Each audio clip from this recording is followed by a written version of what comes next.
तर आमच्या शेजारी राजस्थानी भाभी राहायच्या आणि त्यांची दही प्याजी रेसिपी मी काही महिन्यापूर्वी बघा आपल्या चॅनलवर टाकलेली आणि ती एवढी व्हायरल झाली की नाही, तेव्हापासून नेहमी त्या मला राजस्थानी नवनवीन डिशेस सांगतात, वहिनी ये बनाओ, वहिनी वो बनाओ. तर मला म्हणायला लागल्या, वहिनी अब राजस्थानी वडे बनाओ, वो भी लाल चटणी के साथ, खा के देखो एक नंबर लगते हे.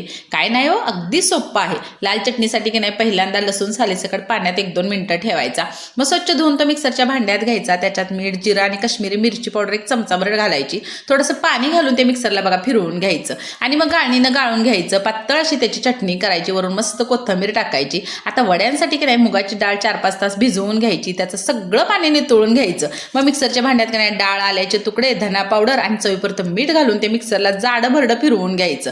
आता एका भांड्यात की नाही काढून की नाही चांगलं हलकं होईपर्यंत ते फेटून घ्यायचं. त्याच्यात मग चिली फ्लेक्स, कोथिंबीर आणि चमचावर तांदळाचं पीठ घालून की नाही मिक्स करायचं. पाण्याचा हात घेऊन वडे तेलात सोडून मस्त असे तळून घ्यायचे. आहे की नाही सोप्पं. तर मस्त स्टॉलवर खाल्ल्याचा फील यावा म्हणून ऑडी कोबेकचा हा सर्कल पेपर आहे की नाही तो बाउलमध्ये घेतला. त्याच्यावर वड्याचे तुकडे करून घेतले आणि चांगले वडे पोहेपर्यंत की नाही त्याच्यात चटणी घालायची आणि मस्त बघा एन्जॉय करायचं. एकदा नक्की म्हणजे की नाही नक्की करून बघा आणि की नाही जाता जाता की नाही तेवढं सबस्क्राईब करा. जय सद्गुरू.